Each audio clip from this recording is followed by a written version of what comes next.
System 1.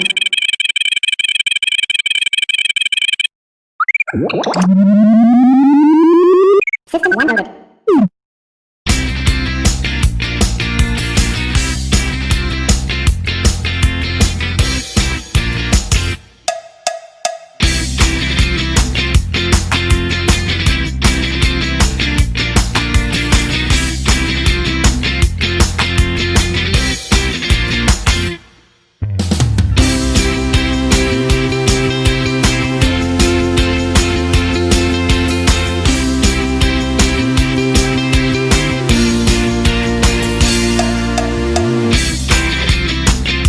So welcome to the second part of the first module, which is about burnout. So this module will cover the definition of burnout, the symptoms, and also the differences between burnout and stress. So what is burnout? Burnout can be defined as a state of mental, emotional, and also physical exhaustion caused by excessive and prolonged stress. Because burnout is caused by excessive and prolonged stress, so eventually you will feel very overwhelmed, emotionally drained, and you are thinking that you are not good enough or your work is unable to meet the standards. So as the stress continues, you are feeling very under the weather, your energy is drained, and you lose interest in the works that you are doing currently. Or you may lose interest in the things that you usually enjoy doing. So burnout reduces your productivity, saps your energy, leaving you feeling very helpless, very hopeless, and also cynical and resentful. Why resentful? Because of the constant demands in your work that you are unable to fulfill. So this will also affect your home, your social, and also your work life. So burnout actually, it doesn't happen overnight. It is a long and gradual process, and you will eventually develop it if you are under constant stress and have no idea or no way of relieving that stress. So burnout can also show signs not only emotionally but also physically. For example, you will feel tired and drained. You will have frequent headaches and muscle pain. Sometimes there's flu, cold, and even fever. And also, you will have a lowered immunity. You are more susceptible to illnesses. So besides the obvious physical signs and symptoms of burnout, like loss of sleep, change in appetite, there is also an emotional signs and symptoms of burnout.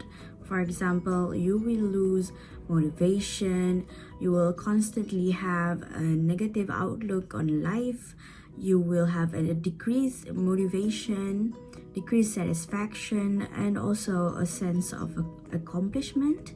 You will feel very cynical of yourself.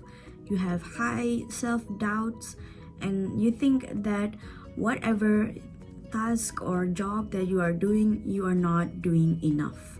That are the emotional signs of burnouts. Besides physical and also emotional signs, there are also behavioral signs that you should look out for. For example, when someone is withdrawing themselves from their responsibilities, they start to isolate themselves from others, they start to want to always be alone, or you can see them start binge eating, using food, or start using drugs and alcohol to cope with stress, and they will be very angry. They will start taking out their frustrations on people, or even skipping out work, or come in very late and leave very early. The job that they normally do will take a longer time to finish because they will start to procrastinate. When they start to procrastinate, their work productivity will plummet, and also they will lose interest in the job that they're doing. The differences between stress and burnout is that even though burnout is caused by excessive or prolonged periods of stress, burnout can be characterized as being not enough. Very obvious difference is with stress, you can actually feel it coming up to you, like when you're just swamped in your job, like everyone is demanding your time, demanding your attention. You can feel the stress coming up to you. But with burnout, the signs and symptoms are often overlooked as just common stress. So that's why if it is untreated, it can worsen into burnout. But with burnout, when you're constantly under stress, you don't know how to deal with it anymore, and thus after a prolonged period of stress or an excessive amount of stress that you're experiencing, the signs and symptoms of burnout are not actually very obvious. Thus, people don't actually know that they are actually burning out. They're not just under some normal kind of stress, but they are burned out actually.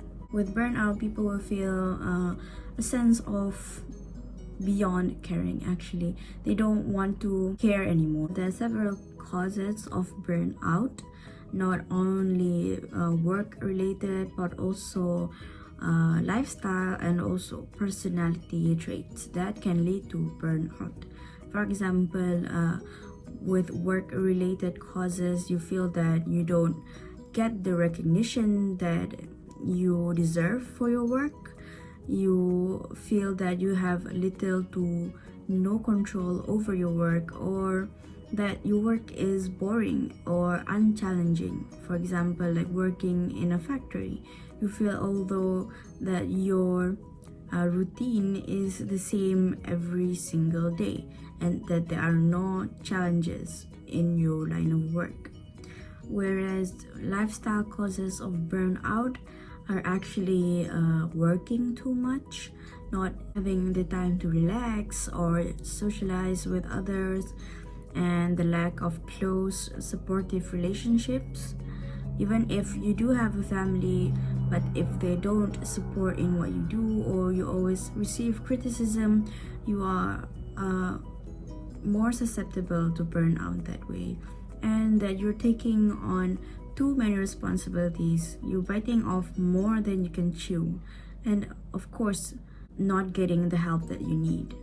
Besides, next, some personality traits can also contribute to burnout, such as having perfectionistic tendencies, like you being too perfectionist, that nothing is ever enough for you. And second one is having a pessimistic view of yourself and the world, viewing yourself in a negative way and viewing everyone else also in a negative way is very unhelpful. And the third one is you have the constant need to be in control, so you hoard all the jobs, all the tasks for yourself and not delegating it or giving anyone else the chance to work with you or to get the job from you. You have to do everything. And last but not least is you are a high achiever. You want to do everything by yourself. That is also an unhelpful personality trait that could also lead to burnout. So here's the big question. So how do you deal with burnout? One very easy approach called a 3R approach, which are recognize, reverse, and also resilience. So recognize is you have to know the signs of burnout, the warning signs, the early signs. You have to be aware of the warning signs of burnout. Second is you need to reverse the damage done by burnout by seeking help or seeking help from people, seeking help from professionals, support groups. And the third R, which is resilience, building your resilience within yourself.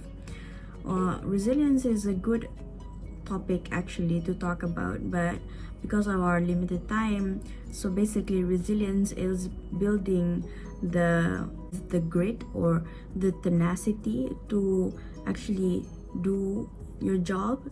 People don't always have the resilience when dealing with their job because they don't like their job enough, or they don't the job is not within their interest. They just do it for the money. They don't really have the passion for it. So building your resilience is important by taking care of your physical and emotional health, and that is the case with our current pandemic, the COVID-19 pandemic. I understand that a lot of people are complaining that they are a lot more stressed out these days compared to the normal days before the pandemic. And of course, researchers have also stated that people now are more susceptible to burnout and stress because of the changes that we have to go through and adapt. And I think that it's important for us to balance our lifestyle in order to fully adapt to this COVID-19. And so that is the end of our second part of our first module, a brief introduction to stress and burnout. Thank you for watching and have a good day. Thank you.